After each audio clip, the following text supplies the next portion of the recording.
This is Bennu, one of Earth's closest planetary neighbors, an asteroid roughly the height of a skyscraper, a remnant from the dawn of the solar system made of carbon-rich rocks and boulders.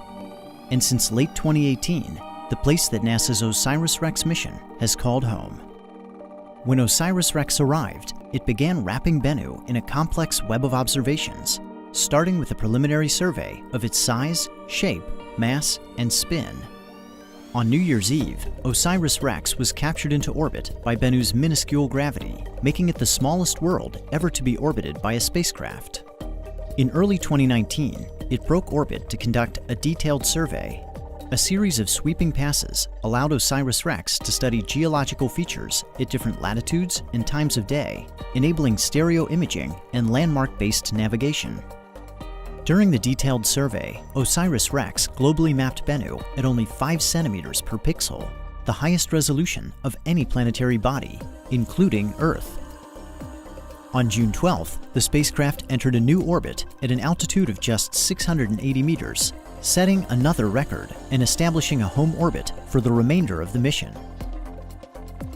In September, it began reconnaissance on 4 candidate sample collection sites, potential locations on Bennu to touch down and collect a sample later in the mission. OSIRIS-REx concluded its first year at Bennu back in orbit, circling the asteroid's terminator, or boundary between day and night. Here, outside forces acting on the spacecraft are balanced, allowing it to orbit within the same plane over time.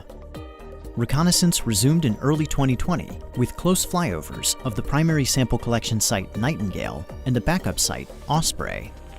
In mid-April, OSIRIS-REx performed the first of 2 rehearsals prior to sample collection. It navigated to a predetermined checkpoint about 125 meters above Bennu, then descended to within 65 meters before backing away. After the checkpoint rehearsal, OSIRIS-REx flew one final reconnaissance sortie over Site Osprey. Then it made a series of high-altitude maneuvers while rebooting its onboard processor and preparing for its second rehearsal of the sample collection event. On August 11th, OSIRIS-REx departed its home orbit and made a 4-hour traverse to Bennu's northern hemisphere, retracing its earlier path. After performing the checkpoint engine burn to begin its descent, it made a second engine burn called Match Point to match Bennu's rotation before backing away at an altitude of approximately 40 meters. Now, the most crucial moment of the mission had arrived. On October 20th, 2020, at approximately 11:30 a.m. Mountain Time, the spacecraft departed orbit. A few hours before, mission controllers on Earth had sent the commands for the Touch-and-Go Sample Collection Maneuver, or TAG.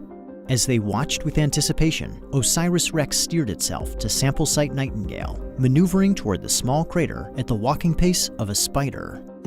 At 4:11 p.m., the mission received confirmation. OSIRIS-REx had touched down and collected its sample. Following TAG, the spacecraft drifted to a safe distance away from Bennu. By the end of October, mission controllers determined that it had exceeded its goal of collecting 60 grams of asteroid material. They directed it to stow the sample in preparation for return to Earth. Before departing Bennu, OSIRIS-REx was given one final task.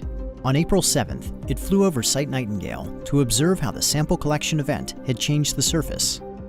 And with that, OSIRIS-REx had recorded its mark on Bennu and spun the last strand of its web.